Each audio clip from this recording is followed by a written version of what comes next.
Well, welcome everybody. On behalf of Cometis and the IR Club here in Germany, we welcome all our visitors to that webinar on the lessons learned on ESG standards. What is next for ESG reporting? Just a couple of technical things. If you have any technical issues during the webinar or any questions, please use the field on your right-hand side to send them to us. We have operators in the background who will take care of your issues then. All in all, we have more than 300 people signing in for that webinar, and to be honest, that makes me quite proud because it shows that if you bring together, good people, the attention is there, and on the other hand, it shows that it is a big urgency to share knowledge on that issues on ESG reporting. And that's why I'm very grateful to introduce to you my discussion partners for the next 60 minutes.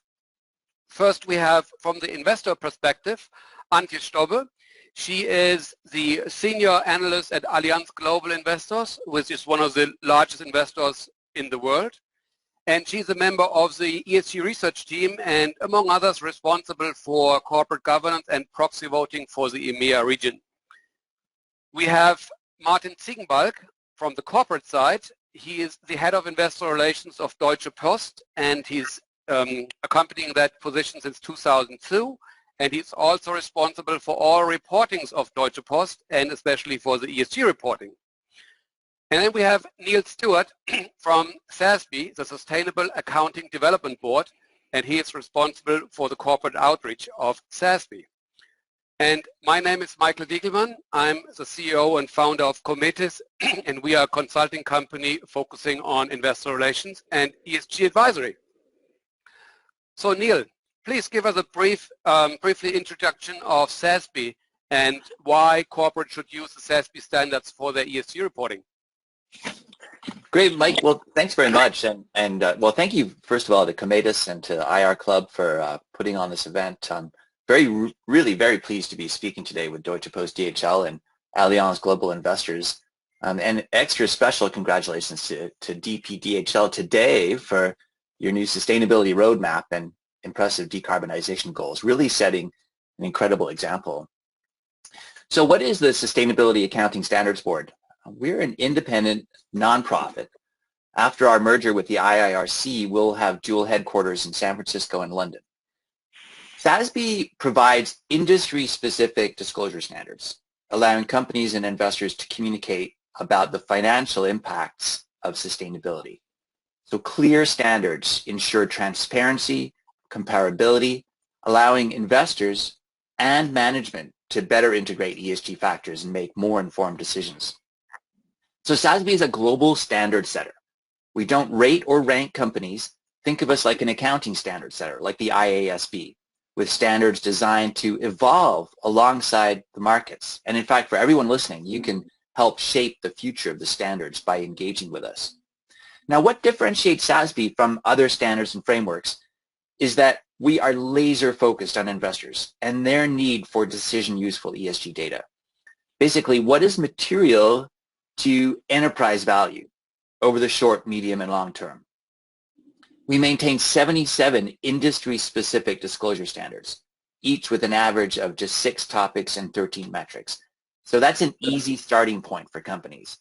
They already have some or most of this information within their business or their existing sustainability reporting, and now SASB surfaces and standardizes the data for their disclosures to investors. Now, as a result of that focus, investors across the markets now see the SASB standards as well as the TCFD recommendations as foundational to ESG disclosure to investors. And SASB is rapidly being integrated into investment data and analytics platforms.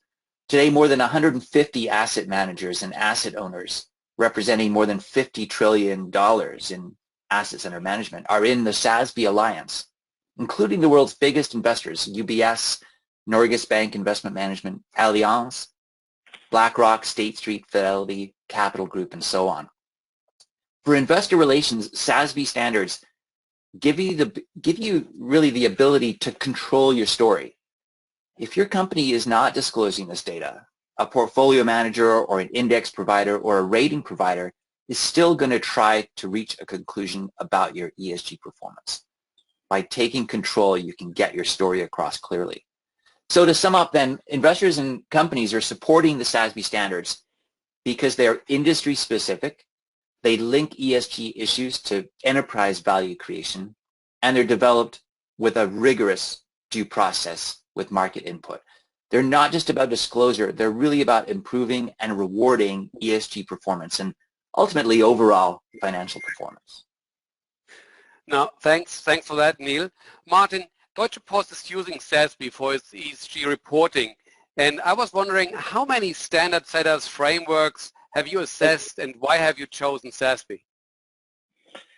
Well, obviously, the whole topic of sustainability along the various dimensions is not exactly new to our group. So we have been following the scene out there for a while, and what is still quite obvious, there's a lack of one generally agreed reporting framework, something that we are willing to tolerate, obviously.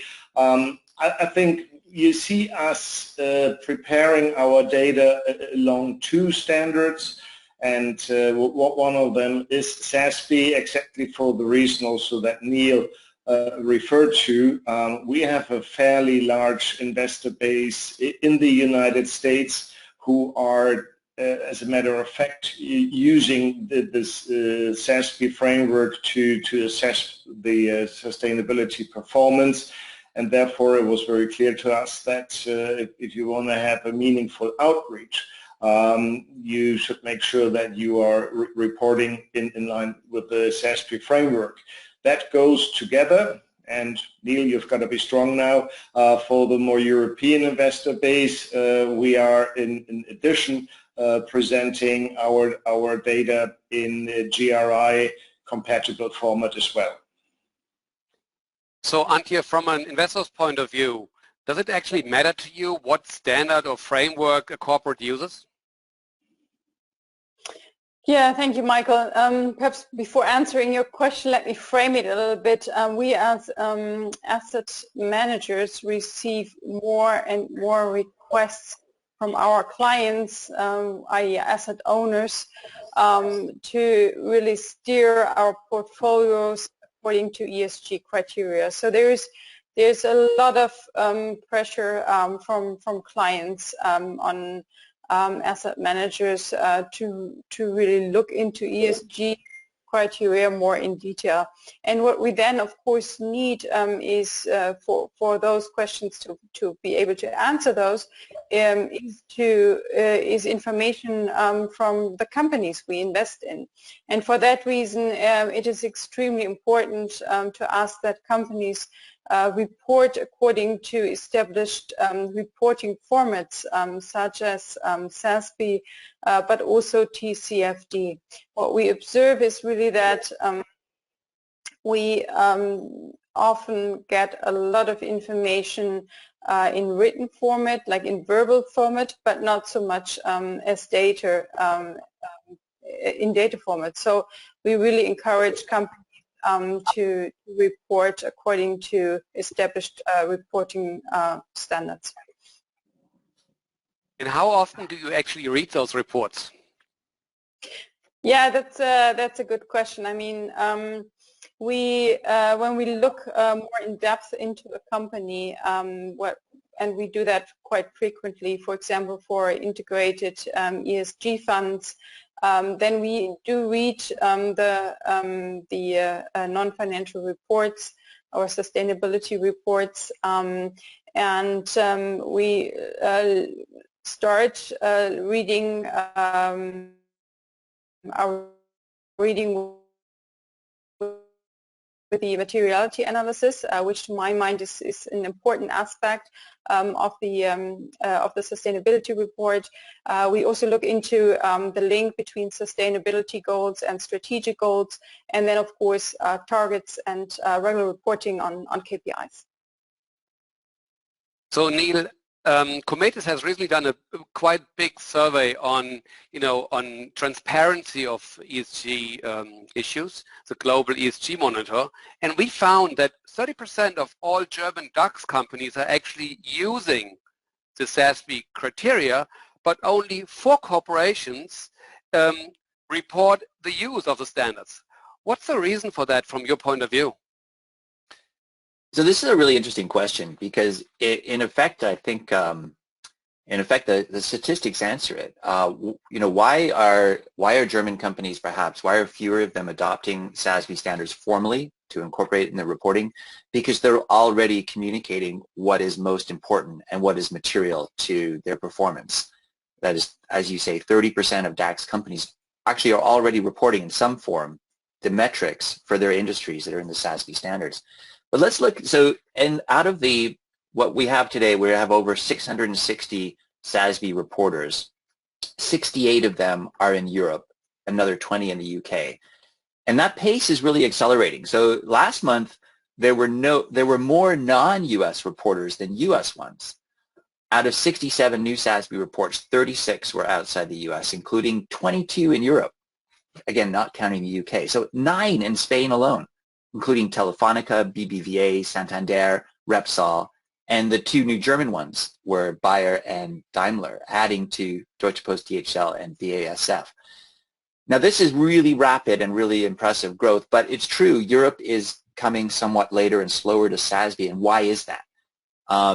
It's true that SASB came late to Europe.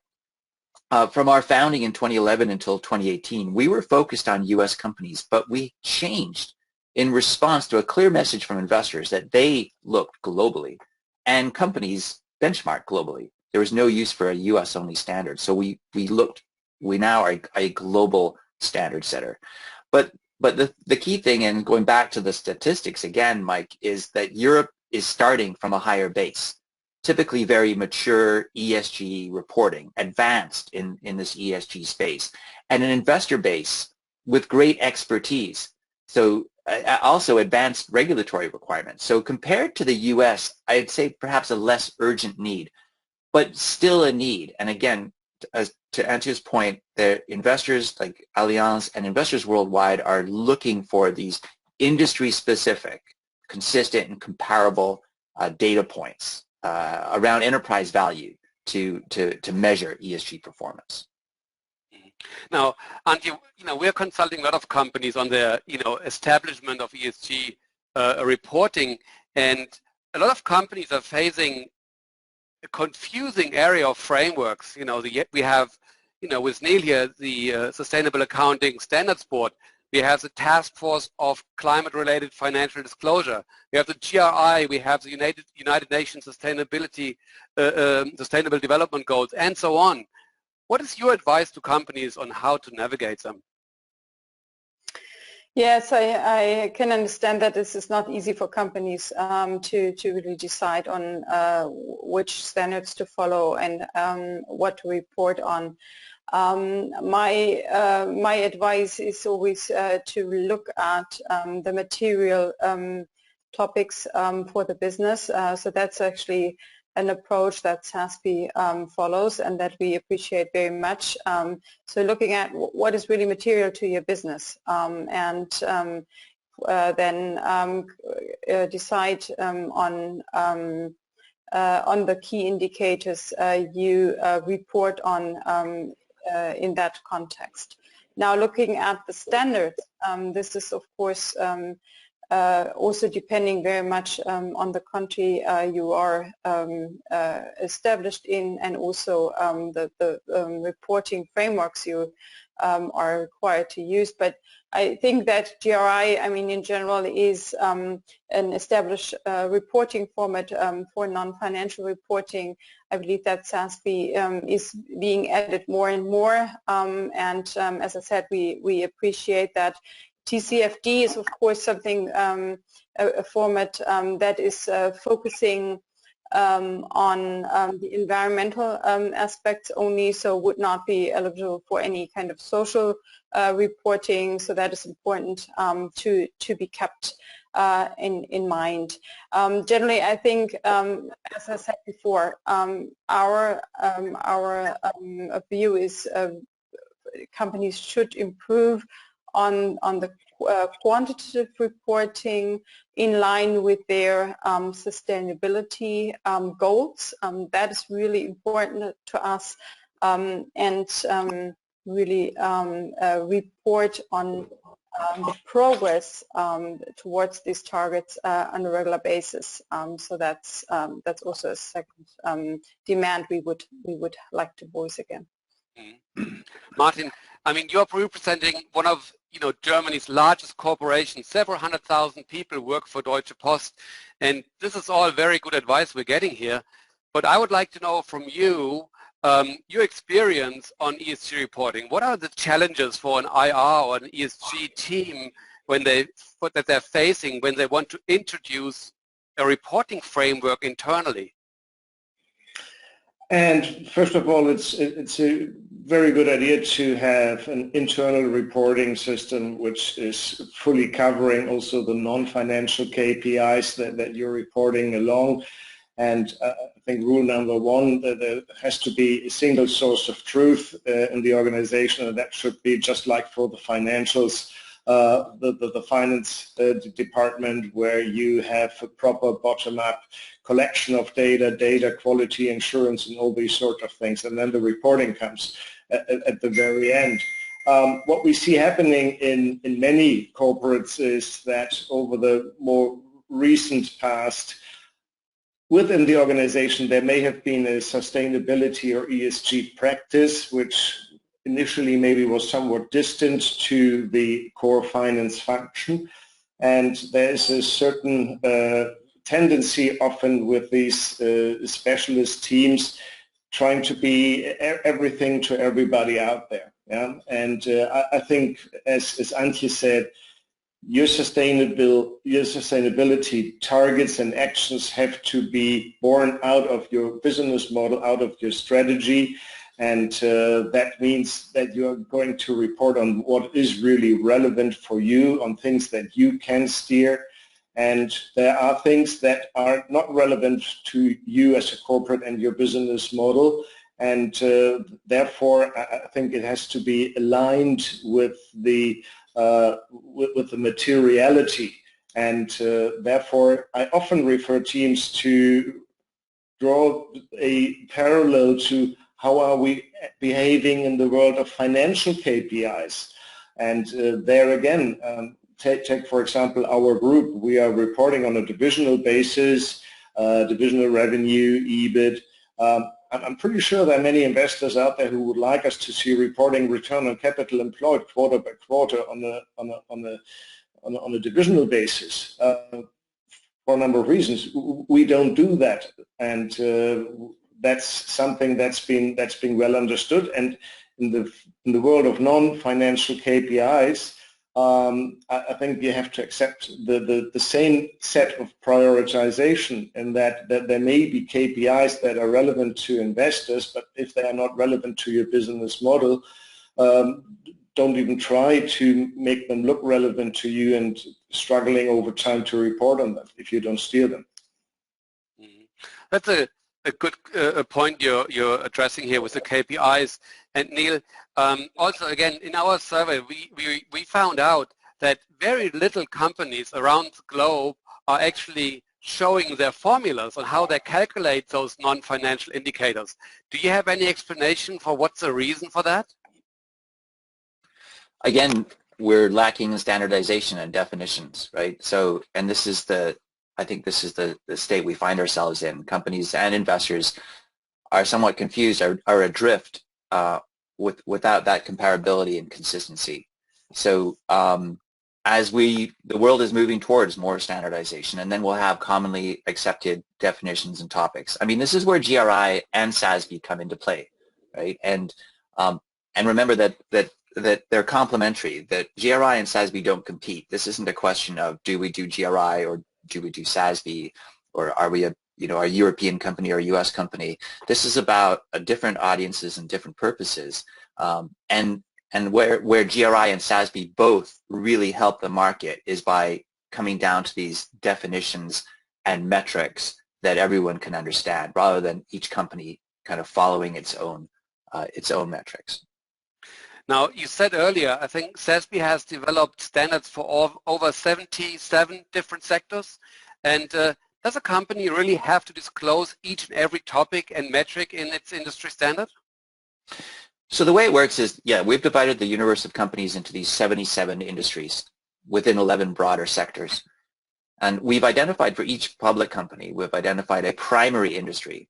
But remember, a company may operate in different industries. A bank might have commercial banking, brokerage, asset management. An oil company might be upstream, midstream, downstream. So there may be multiple standards. But even within one standard, the topics and the metrics, that's what a standard is. Remember, it's the subset of topics and metrics that are material or likely to be material to companies within that industry. And I say likely quite deliberately. It's up to every company to do its own assessment of which of these topics and metrics are really relevant to its business. Every business is slightly different. Every business model is slightly different. And it may be that there are metrics and even topics within the standard for the primary industry that are not relevant. They're not financially material, or that cannot be reported because the company does not have the data yet, or that the company has but doesn't want to report, perhaps for competitive reasons. In any of those cases, it's within the guidance that we provide that the company does not need to report that metric. We ask simply that it says so and explains why. What is the rationale? Again, is it because it is not relevant, it's not material, or perhaps it's gathering the data, doesn't have it yet, and so on. There may also be topics and metrics that are not in a company's primary industry standard that it identifies as material, in which case would still want to add to their SASB reporting. So there's no rigid structure, and certainly SASB is not assessing reporting to determine this. There is flexibility, and it's really, I would say, almost a necessity for a company to do its own assessment of the materiality of the different factors within its standard. Assessment is a good topic here, and Antje, I was just going to ask you, so many different, criteria, and when I listen to Neil, then, everybody could actually define themselves what to report on. How do you assess what's important for your investment decision?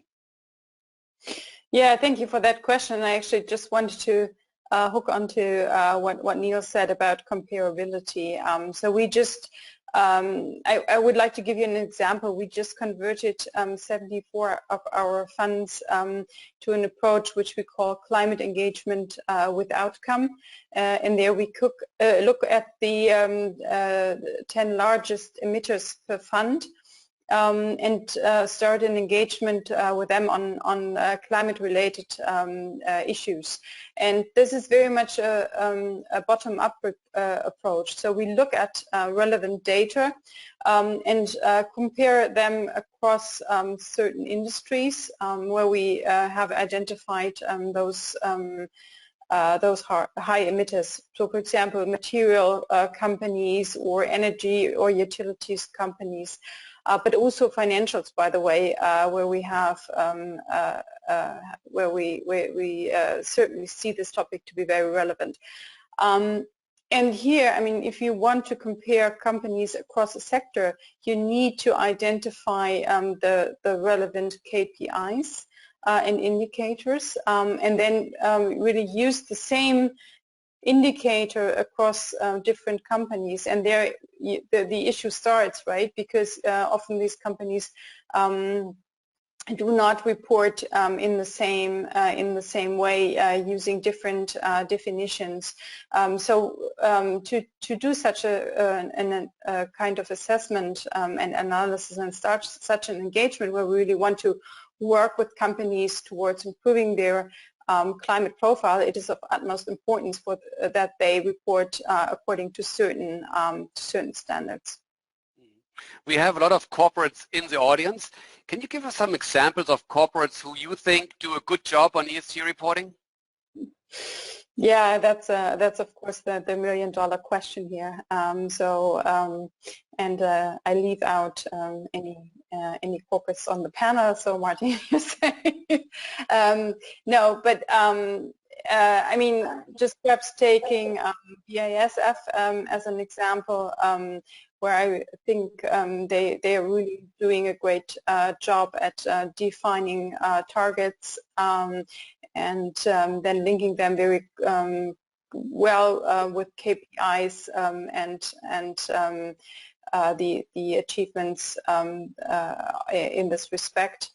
So that's one that comes to mind. I actually flipped through a couple of sustainability reports ahead of our panel. One I found also interesting and good was Infineon, and for one reason, because they actually provide time series. So I found data reported since 2015 and on an annual basis. That's something I really appreciated, because for us as an investor, this means that they have applied a consistent metric over time, and we as investors can judge the development over time, which is really important because we just not look at data points, but we want to understand the development over time. So that's something we highly appreciate. So Martin, knowing you and your corporation, you know, you always want to get better. Where do you learn from when you want to improve your report? Which companies do you think do a good job and you can learn from? Well, obviously, you see where there is a longer history of and practice of sustainability reporting, and probably more importantly, a consistent sustainability management. Yeah, and I think it really shows in the reports where whatever is going to be reported and whatever is going to be defined as a target has a real relevance to the actual business model. And there, obviously, the large chemicals and also the more traditional utilities have a longer history in that field, and that shows. Yeah. And therefore, I think the example that Antje referred to is certainly a very good one. And picture someone is very new in that field and wants to start the reporting of ESG issues. What tips would you give that team? As alluded to earlier on, I think don't try to be everything to everybody. First of all, you have to make sure what are the relevant metrics to your business model. So to take our example, so obviously we are in the global transport and logistics industry, and if you do your homework, you immediately find on the carbon emission field what are the biggest levers, and which in our case is the whole aviation space, and then you focus your effort on what is the most relevant lever, and then you go down this priority list. And therefore that's something that I think is very important. It's not only about putting out a number. And again, just like in the world of financial KPIs, not just putting out an EBIT number or a return on whatever number, but explain the background as to what's driving that number, why it has changed. As Antje said, time series certainly very useful. So don't just put out a number on a group level, but where relevant and useful, you make a distinction between certain divisions where the KPI may differ materially. Now, as we talk about learnings, Martin, how fast has investor demands for sustainability information been evolving over the last 3 years? Yeah, it's really an interesting observation, and probably Antje can confirm that. If we go just a few years back, I think in regular plain vanilla investor one-on-one that you have as a corporate, it started a number of years ago that you don't only have the normal fund managers there, but all by a sudden also someone from the ESG team was sitting on the table. Yeah? A year or two later, at the end of the meeting, this ESG specialist was allowed to ask a question, or maybe two. I think this has seen now the next step. So we've got many meetings that actually start with the sustainability topics, and it's less and less that the ESG specialist is being asked to put that question forward. But, and that's really the inflection point now, the regular fund manager has to see that he is grasping the concepts, and it's good to see that they also do this and they understand why. So if you have any interest in the future license to operate of your investment, you want to also make sure that you are asking the right questions along the sustainability dimension. That's a good point you're putting out here. So Antje, again, for you, you're in a key position with AG in that field of ESG. In terms of transparency, which are the areas that corporates have improved most on in terms of their transparency over the last 2 years? Yeah, I think generally, I mean, the whole topic around climate has been gaining traction really since the Paris Pledge, but certainly in the last 2 to 3 years, even more. I think awareness on the side of the companies has certainly risen. We're seeing more and more companies subscribing to SBTi. Or also disclosing how they think that they are contributing to the SDGs. So I think that awareness has risen very much. It's about reducing carbon emissions, but it's also about how can you really change your product suite to become more sustainable and offering more sustainable products in general. So I think a broader scope here, and going hand in hand with that also more, I wouldn't say extensive, but more specific reporting perhaps. As I said, what we always like to see is more proof points, but I'm sure that this will also develop going forward in a more granular way. And Neil, to you, what are the next steps on ESG reporting on a global scale? What's going to change in the future? We could spend hours on that, and this is where companies already feel pain about the confusing and frustrating standards and frameworks, and the hope is that going forward, the global landscape for ESG reporting will be simplified, will be streamlined. But let's face it, it's also going to be regulated. It's going to become mandatory, and companies need to be getting ready now. So for European companies, there's really two separate but very much related streams of work going on that they need to keep track of. The first is what's happening in the EU. Next month, we're going to get a new version of the non-financial reporting directive, all right? And this is going to expand to more companies. It's going to be much more specific. This month, just a couple of weeks ago, we got the final report from the European Financial Reporting Advisory Group, EFRAG, task force on ESG disclosure. And it gave some really important signals about the European Commission's direction, including, for example, the inclusion of sector-specific standards, as well as a really very good definition of double materiality, so recognizing both the ESG impacts on enterprise value along with companies' external impacts affecting multiple stakeholders. They also made clear that XBRL taxonomy, that is electronic tagging of ESG information, will be part of any future system. Now, the other work stream to keep an eye on is what's going on globally with the IFRS Foundation, the International Financial Reporting Standards Foundation, which oversees the IASB, is very likely going to create a new global sustainability standards board that will sit alongside the IASB. Now, in contrast to the European Commission's move towards multi-stakeholder sustainability reporting and making that and regulating that, the IFRS Foundation is focusing on the creation of enterprise value, okay, and the information needs of investors.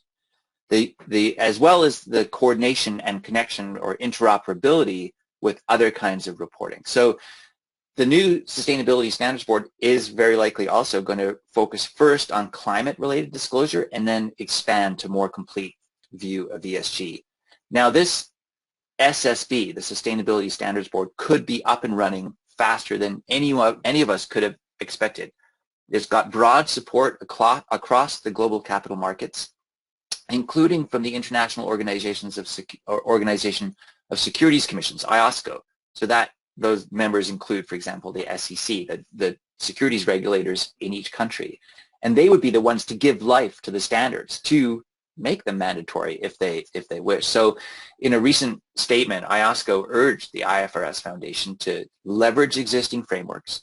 They emphasized industry-specific metrics, and they said to coordinate across different approaches, okay, but with a focus on enterprise value. IOSCO also highlighted the building blocks approach, which echoes SASB, as well as the International Federation of Accountants and others. Now, very significant today, the IFRS Foundation announced a new working group that is actually rolling up their sleeves and getting to work on the SSB. The working group includes the TCFD. It includes the Value Reporting Foundation, which is the combination of SASB and IIRC. It also includes the CDSB, which is the Climate Disclosure Standards Board, and it includes the World Economic Forum, which unveiled its own stakeholder capitalism metrics along with the big four accounting firms. And there will be very close engagement and coordination with the GRI and CDP. So the world is moving quickly. Brace yourselves. It's coming. But the wish is that it will be a business-driven, market-driven, business-aware and investor-aware approach that will serve our purposes, not just be more box ticking or compliance. Before we go into the questions from our audience, let me ask you a final round of questions here. And Neil, to start with you, I sometimes have the impression that all this ESG data reported from corporates is purely reported for or produced for the asset management industry. Is that the purpose of ESG reporting? No, I don't believe so. First of all, SASB, as you know, is focused on investors. That's where our focus is. But sustainability reporting goes so much further. Today, a company's business model, its strategy, its license to operate is intertwined with society and with the environment, with customers, with employers, with local communities, with governments and NGOs and regulators. Sustainability reporting is, more broadly speaking, is for all of those stakeholders. In the case of SASB, we're focused on investors, the providers of capital who are making decisions about directing that capital to where it will, really make a difference. But I think sustainability reporting has many stakeholders and extremely important ones. So, Antje, when I work with corporations on the ESG reporting, I sometimes have the feeling that every information we produce and write down is produced for algorithms. So the question for you is, how is the evaluation process of ESG information within the asset management industry going to change in the next 2 years?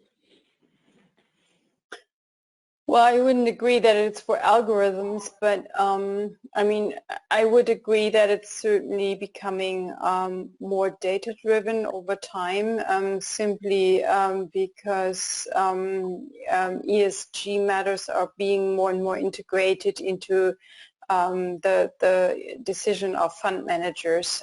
So I would assume that like 2-3 years out, this will be a normal KPI as the financial KPIs that that portfolio managers will evaluate.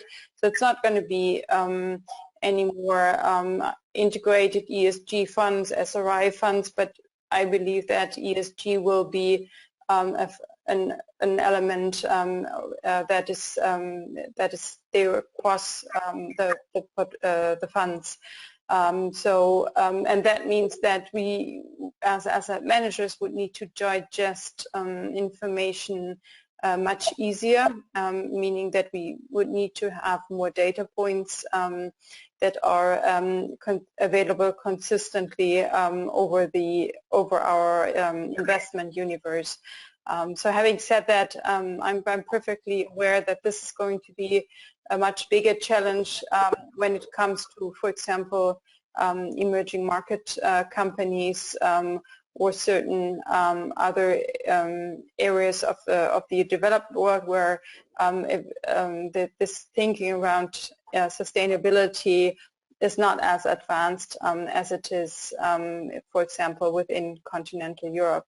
So it will remain a challenge, I think, for the time being. Martin, is changes and challenges on ESG reporting for corporates in the future?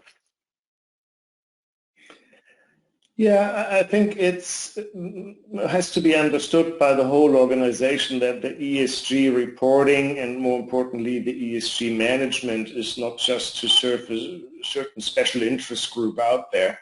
I think as a reflection of the broader debate we have in society about being conscious of climate change and being in recognition of human rights and all these sort of things. It's simply about securing the future of your company. If you cannot demonstrate to your customers going forward that you can operate in a sustainable way, you're going to have a hard time competitively. In an industry like ours, where we have a very big workforce, we will have a hard time attracting really good people and talented people if we cannot demonstrate that we are a sustainable and responsible employer. And also for the stakeholder group of investors, I mean, I fully understand the investment point of view, like Antjes. You're going to have a hard time collecting money to invest from the next generation if you cannot demonstrate that this money is invested along sustainability criteria. So it all goes hand in hand together. Don't think that this is just a taste of the month type of exercise. But this is something also for our departments that's going to be part of your topic range that you have to be an expert on. And just for that reason, I don't want to have an ESG expert in my team, like I don't want to have an EBIT expert in my team. So let's go to the audience and see. We had quite a few questions here, and they're going to be not in order, but I'm going to address them to you guys. So first question goes to Neil, and what would be the recommendation for a company that doesn't fit any of the defined SASB sectors? Pick and choose from the closest sector? To sum up, yeah, that's right. In effect, this is a fairly rare case, but there may be a unique business model that it doesn't straddle multi-industries and doesn't fit neatly within one industry, but rather is more of a combination. You can imagine, for example, maybe like a healthcare and technology company, maybe that with a really unique business model. And yes, I would suggest that to look in the industries that are closest to it to identify factors that might fit. One that I encountered recently was a consulting firm that does engineering and construction services for waste management, and they came out with a very good report with both engineering and construction services and waste management. So it is possible to, in effect, if a company has a unique business model, to construct a kind of an a la carte menu of topics and metrics, create in effect a custom standard to report to. But it is still a pretty rare case. So to all of you, how important is a transparent, systematic stakeholder dialogue from the perspective of the individual speakers? So.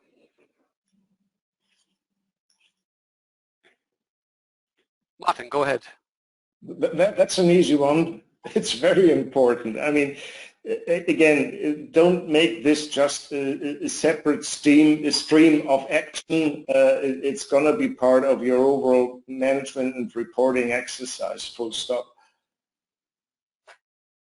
Yeah, I totally agree. It's for us, it's important as asset managers to have conversations with companies we invest in, and we have like to have regular conversations on governance topics and on environmental and social topics.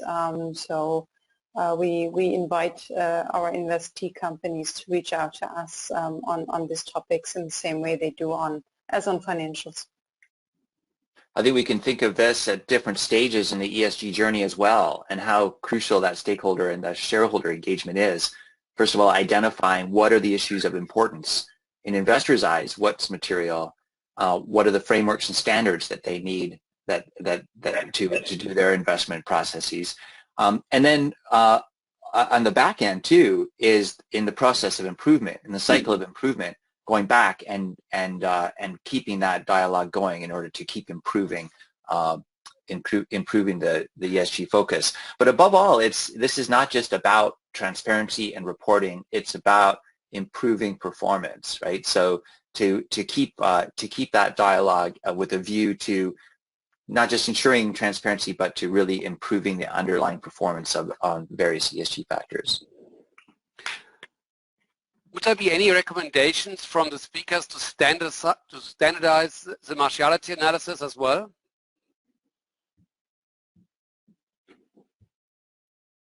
Personally, I don't think that's possible. Really, that again, every company is different.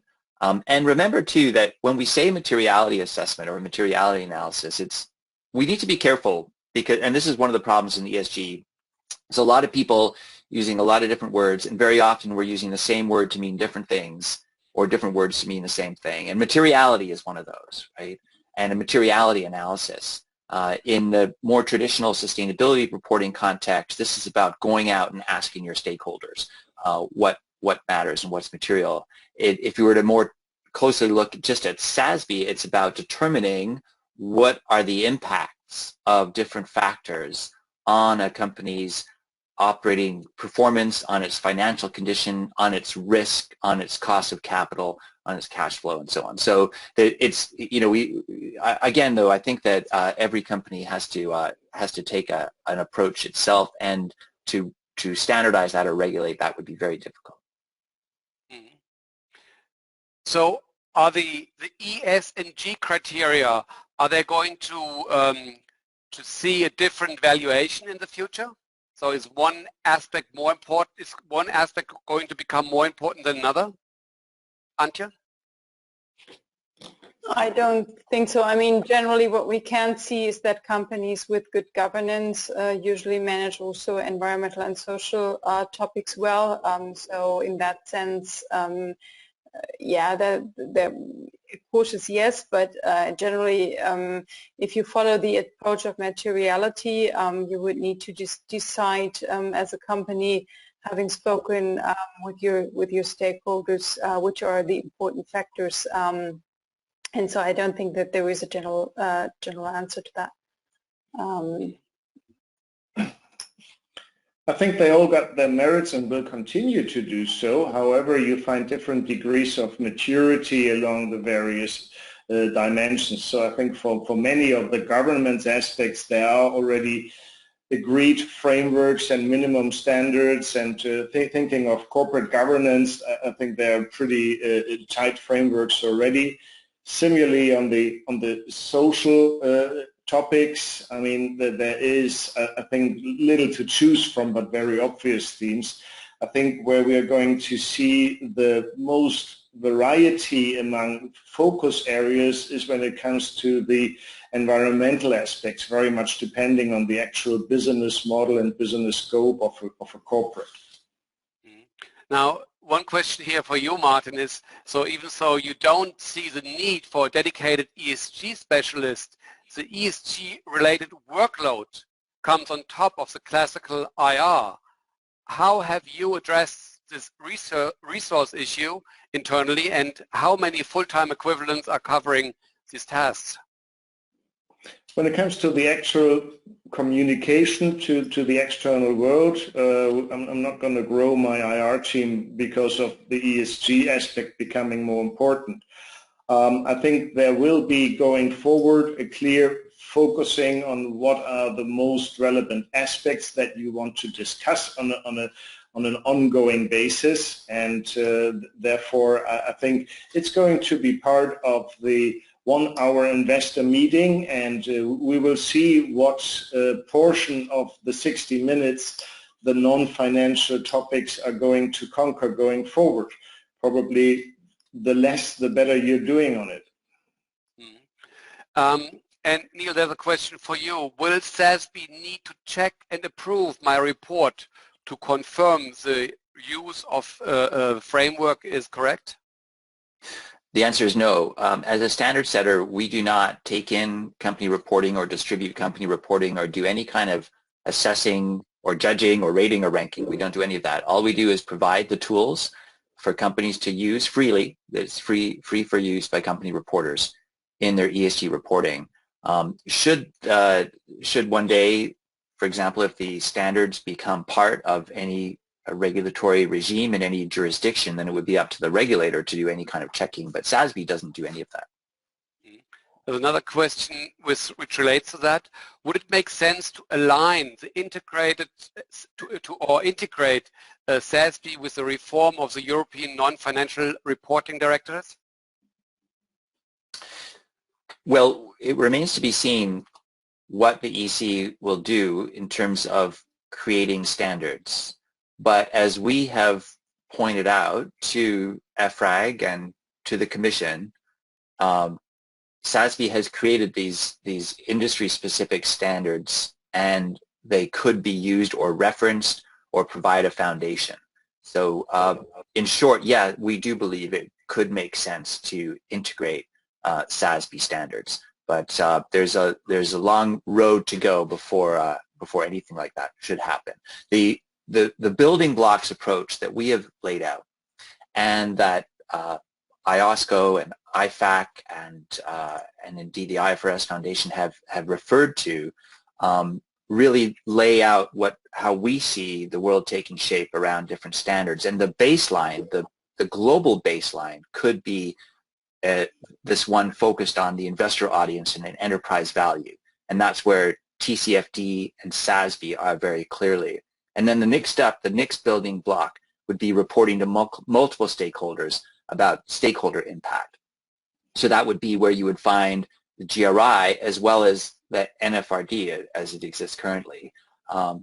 And then finally, on top of that, you would have disclosures that are really required for very specific public policy objectives in specific regions. And for example, we see that in the EU with the taxonomy, the green taxonomy.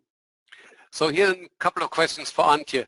What role do financial info providers such as Bloomberg, Reuters, Refinitive, etc. play, and ESG rating agents play from an investor's and company's point of view? Yeah, that's it's also a difficult question.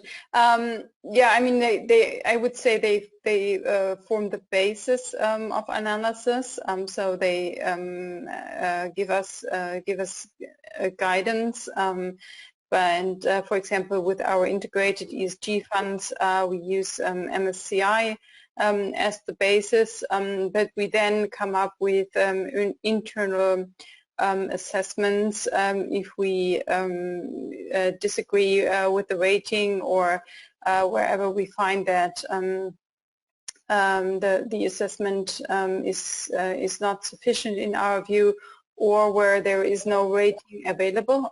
So as a global investment firm, we invest across the globe, and not all ESG rating providers do have comprehensive coverage of our universe. As I said, it's the basis, but it would require us to come up with own assessments. And Antje, how do you handle verbal data to make it comparable? Isn't that quite an effort? Yes, sure. I mean, this is something where like more granular analysis is needed, and takes definitely more time to read through a verbal analysis in a sustainability report. But yeah, I mean, what we also do is, as I said, we do engagement meetings with companies where we feel that we need additional information. Quantitative analysis is then complemented by the qualitative assessment. I think going forward, just to add perhaps to that, the hope would be that there are more AI-based tools available that can also take care of more qualitative data. So a lot of questions coming in now. We have only a few more minutes to go. Antje, can we, there's a question from a corporate, can we get as a company the information on your internal investment grade assessment on us, on that specific company? Well, not really the internal assessment, but I mean, if you talk to us, we can certainly give you an assessment where we would see positive and negatives in the ESG performance. Maybe a question to all of you. What is the role of the developing European taxonomy for the future of ESG reporting?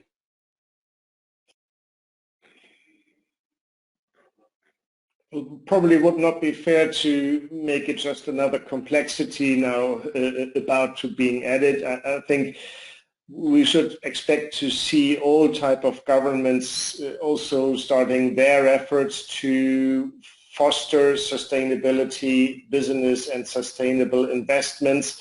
I think you're referring to the EU's approach to that. I think there's little alternative as to follow that approach. But I think that's just one example for what has correctly been described as a journey we are on. So obviously in the world of non-financials, we're going to see a much more dynamic development of requirements, standards, and reporting frameworks compared to the traditional financial world. And I think it's for corporate, it's important to maintain an overview, which is why I welcome initiatives like from the German IR Federation, the DIRK, who is these days starting a survey among German issuers on what are the frameworks and ratings they are focusing on and how they are assessing it. So you better stay on your toes. Okay. Well, Martin, Antje, Neil, thank you very much for that, for your time and for all the answers and the insights you've given. I'm a great fan of, sticking to the time. So I want to thank you for being with us. We had, almost 300 people signing in. And for everybody in the audience, please, before you go, we have one final question we want to ask you and give us some feedback on how you liked our webinar. And then I would like to say thank you and goodbye to Martin and Antje and Neil. Thank you very much. Thank you very much, Mike. Thank you. Thank you.